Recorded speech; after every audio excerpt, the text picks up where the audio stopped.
قوم لوط جنہوں نے ایسی برائی ایجاد کی جو ان سے پہلے دنیا میں کسی قوم نے نہ کی تھی، ایسی بدکاری جس کی مثال تاریخ میں کہیں نہیں ملتی۔ اس قوم نے ایسا کیا کام کیا تھا اور ان کا کیا انجام ہوا؟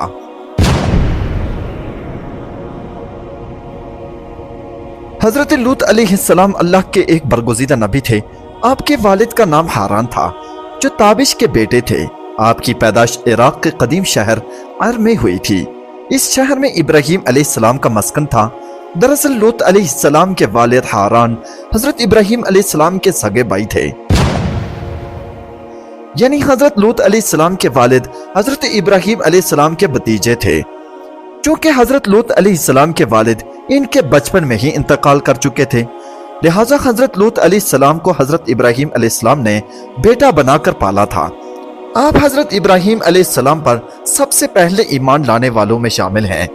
آپ حضرت ابراہیم علیہ السلام کے زمانے میں اہل سدوم کی رہنمائی کے لیے نبوت کے منصب پر فائز ہوئے۔ حضرت لوط علیہ السلام کے بہت سارے معجزات ہیں۔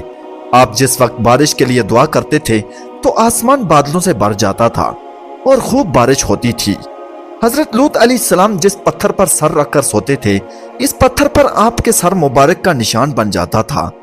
سدوم کے آس پاس 5 نہایت ہی خوبصورت شہر آباد تھے، جن میں سے ہر ایک کی آبادی 1 لاکھ سے زیادہ تھی۔ یہ علاقہ نہایت سرسبز و شاداب اور قدرت کی فیاضی کا حسین شاہکار تھا۔ یہاں باغات کی کثرت تھی، لہلہاتی کھیتیاں یہاں کی ضروریات سے زیادہ تھیں۔ اردن، شام اور اسرائیل کے درمیان بسا ہوا یہ علاقہ نہایت ہی زرخیز تھا۔ وہاں طرح طرح کے اناج، پھل، میوے بکثرت پیدا ہوتے تھے۔ یہی وجہ تھی کہ آس پاس کی بستیوں کے لوگ اپنی معاشی اور غذائی ضروریات کے لیے ان بستیوں کی طرف آتے تھے، مگر یہ بات اہل سدوم کے لوگوں کو بالکل بھی پسند نہ تھی۔ ان کے خیال میں ان کی بستیوں میں پیدا ہونے والے پھلوں، اناج اور سبزیوں پر صرف انہی کا حق تھا۔ وہ نہیں چاہتے تھے کہ دوسری بستیوں کے لوگ ان کے علاقے میں آئیں۔ ایک دن سدوم کے لوگ اس بات پر غور و فکر کر رہے تھے کہ باہر سے آنے والے لوگوں کو یہاں آنے سے آخر کیسے روکا جائے، کہ ایک بزرگ کی شکل میں ابلیس ان کی محفل میں آیا اور کہا، اگر تم ان سے پیچھا چھڑانا چاہتے ہو تو میرے کہنے پر عمل کرو۔ اس اجنبی بزرگ کی بات لوگوں نے بہت توجہ سے سنی۔ ابلیس نے کہا، باقی بات میں کل بتاؤں گا۔ دوسرے دن ہی ابلیس ایک خوبصورت جوان لڑکے کے بیس میں آیا اور انہیں اپنی عورتوں کے بجائے مردوں کے ساتھ فعل بد کرنا سکھایا۔ ابلیس نے کہا کہ اگر تم بستیوں کے لوگوں سے نجات چاہتے ہو جو تمہاری بستی میں آ جاتے ہیں تو ایسا کرو کہ جب بھی کوئی شخص تمہارے علاقے میں آئے تو تم لوگ زبردستی اس کے ساتھ خواہش پوری کرو۔ اس طرح یہ لوگ اپنی بستی میں آنا چھوڑ دیں گے۔ اپنی نفسانی خواہشات کے لیے مردوں سے بدفعلی اس قوم کا دستور بن گیا تھا۔ یہاں بے حیائی عام ہو گئی تھی۔ حکمران، سردار، رؤسا، ہر طبقے میں گھر گھر یہ عمل پھیل گیا تھا۔ بھری محفل میں یہ لوگ اس فحاشی کے اس کام کو کر کے خوش ہوتے تھے۔ کوئی بھی محفل اس کام کے بغیر ادھوری سمجھی جاتی تھی۔ خاص کر مسافروں میں سے کوئی خوبصورت لڑکا ہوتا تو یہ لوگ اسے اپنا شکار بنا لیتے۔ تلمود میں لکھا ہے کہ اہل سدوم اپنی روزمرہ کی زندگی میں سخت ظالم، دھوکہ باز اور بد معاملہ تھے۔ کوئی مسافر ان کے علاقے سے بخیریت گزر نہیں سکتا تھا۔ کوئی غریب ان کی بستیوں سے روٹی کا ایک ٹکڑا نہ پا سکتا تھا۔ کئی مرتبہ ایسا ہوتا تھا کہ باہر کا آدمی ان کے علاقے میں پہنچ کر فاقوں سے مر جاتا تھا اور یہ لوگ اس کے کپڑے اتار کر اس کی لاش کو برہنہ دفن کر دیتے تھے۔ اپنی وادی کو انہوں نے ایک باغ بنا رکھا تھا جس کا سلسلہ میلوں تک پھیلا ہوا تھا۔ اس باغ میں وہ انتہائی بے حیائی کے ساتھ اعلانیہ بدکاریاں کرتے تھے۔ حضرت لوط علیہ السلام نے انہیں توحید کی دعوت دی اور بدکاری کے اس گھنونے عمل سے توبہ کرنے کا حکم دیا۔ حضرت لوط علیہ السلام نے کہا، تم یہ کیوں کرتے ہو؟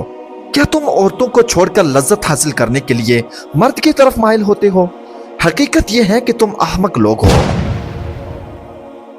تو پھر حضرت لوط علیہ السلام اہل سدوم کو دن رات وعظ و نصیحت کرتے رہتے تھے، لیکن اس قوم پر اس کا کوئی اثر نہ ہوا، بلکہ وہ بہت فخریہ انداز میں یہ کام کرتے تھے۔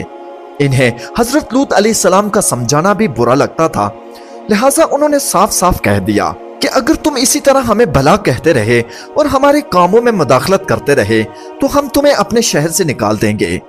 حضرت لوط علیہ السلام نے نصیحت اور تبلیغ کا سلسلہ جاری رکھا، لہٰذا ایک دن اہل سدوم نے خود ہی عذاب الہی کا مطالبہ کر دیا۔ اللہ تعالیٰ نے اب تک ان کے پاس اس بدترین عمل فحاشی اور بدکاری کے باوجود ڈھیل دے رکھی تھی، لیکن جب انہوں نے حضرت لوط علیہ السلام سے ایک دن کہا کہ اگر تم سچے ہو تو ہم پر عذاب لے آؤ، لہٰذا ان پر عذاب الہی کا فیصلہ ہو گیا۔ اللہ نے اپنے خاص فرشتوں کو دنیا کی طرف روانہ کر دیا۔ یہ فرشتے دراصل حضرت میکائیل، جبرائیل اور اسرافیل علیہ السلام تھے۔ پھر یہ فرشتے حضرت لوط علیہ السلام کے گھر تشریف لے آئے۔ حضرت لوط علیہ السلام نے جب ان خوبصورت نوعمر لڑکوں کو دیکھا تو سخت گھبراہٹ اور پریشانی میں مبتلا ہو گئے۔ انہیں یہ خطرہ محسوس ہونے لگا کہ اگر ان کی قوم کے لوگوں نے انہیں دیکھ لیا تو نہ جانے وہ ان کے ساتھ کیا سلوک کریں گے۔ حضرت لوط علیہ السلام کی بیوی کا نام وائلہ تھا، وہ آپ پر ایمان نہیں لائی تھی۔ وہ دراصل منافقہ تھی، وہ کافروں کے ساتھ تھی، لہٰذا اس نے جا کر اہل سدوم کو یہ خبر دے دی کہ لوط کے گھر دو نوجوان لڑکے مہمان ٹھہرے ہوئے ہیں۔ یہ سن کر بستی والے دوڑتے ہوئے حضرت لوط علیہ السلام کے گھر پہنچے۔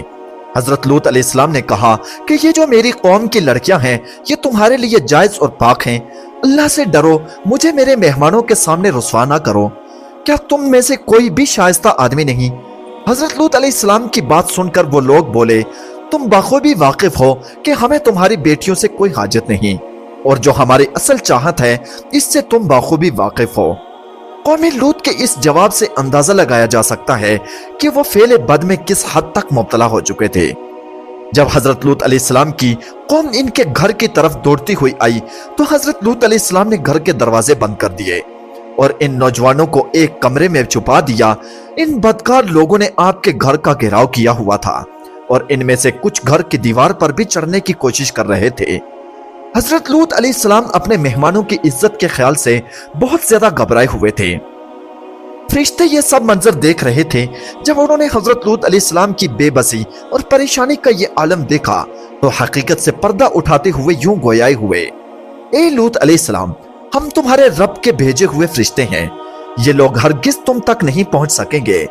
ابھی کچھ رات باقی ہے تو آپ اپنے گھر والوں کو لے کر چل دو اور تم میں سے کوئی شخص پیچھے مڑ کر نہ دیکھے۔ اہل سدوم حضرت لوط علیہ السلام کے گھر کا دروازہ توڑنے پر بضد تھے کہ حضرت جبرائیل علیہ السلام نے گھر سے باہر نکل کر اپنے پر کا ایک کونا انہیں مارا، جس سے ان کی آنکھوں کے ڈھیلے باہر نکل آئے اور بصارت ظاہر ہو گئی۔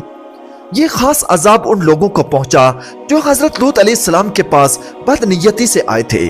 حضرت لوط علیہ السلام حقیقت حال جان کر مطمئن ہو گئے اور اپنے گھر والوں کے ساتھ رات کو ہی نکل کھڑے ہوئے۔ ان کی بیوی ان کے ساتھ تھی، لیکن کچھ دور جا کر وہ واپس اپنی قوم کی طرف پلٹ گئی اور قوم کے ساتھ جہنم واصل ہو گئی۔ صبح کا آغاز ہوا تو اللہ کے حکم سے حضرت جبرائیل علیہ السلام نے بستی کو اوپر سے اکھاڑ دیا اور پھر اپنے بازوں پر رکھ کر آسمان پر چڑھ گئے، یہاں تک کہ آسمان والوں نے بستی کے کتے کے بھونکنے اور مرغوں کے بولنے کی آوازیں سنی۔ پھر اس بستی کو زمین پر دے مارا، جس کے بعد ان پر پتھروں کی بارش ہوئی۔ ہر پتھر پر مرنے والے کا نام لکھا ہوا تھا۔ جب یہ پتھر ان کو لگتے تو ان کے سر پاش پاش ہو جاتے۔ صبح سفیرے شروع ہونے والا یہ عذاب اشراق تک پوری بستی کو نیست و نابود کر چکا تھا۔ قوم لوط کے ان خوبصورت بستیوں کو اللہ نے ایک تہائی بدبودار اور سیاہ جھیل میں تبدیل کر دیا، جس کے پانی سے رہتی دنیا تک کوئی فائدہ نہیں اٹھایا جا سکتا۔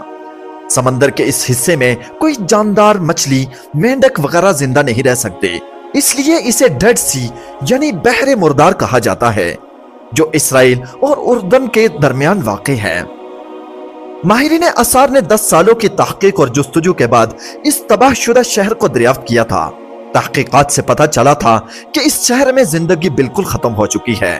شہر کے راستے اور کھنڈرات کو دیکھ کر آرکیولوجسٹ نے یہ اندازہ لگایا کہ جب یہ شہر تباہ ہوا تو اس وقت لوگ روزمرہ کے معاملات میں اور کاموں میں مشغول تھے اور یہاں زندگی اچانک ختم ہو گئی تھی۔ اہل سدوم جنہیں پتھر بنا دیا گیا تھا، ان کے بت ابھی تک بحیرہ مردار کے پاس موجود ہیں، جو لوگوں کے لیے ایک عبرت ہے۔ آج یورپی ممالک میں انسانی آزادی کے نام پر اس بدکاری کی اجازت دی جاتی ہے اور اس فحش عمل کو باعث فخر سمجھا جاتا ہے، مگر حقیقت یہ ہے کہ ہم جنس پرستی بالکل فطرت کے خلاف ہے، جس سے انسانی معاشرہ تباہ اور برباد ہو جاتا ہے۔ روایتوں کے مطابق ایک مرتبہ حضرت سلیمان علیہ السلام نے شیطان سے پوچھا کہ اللہ کے نزدیک سب سے بدترین عمل کیا ہے؟ ابلیس بولا، جب مرد مرد سے بدفعلی کرے اور عورت عورت سے خواہش پوری کرے۔ حضرت ابن عباس رضی اللہ تعالی عنہ سے روایت ہے کہ رسول اللہ صلی اللہ علیہ وسلم نے فرمایا کہ اس شخص پر اللہ کی لعنت ہو جو قوم لوط والا عمل کرے۔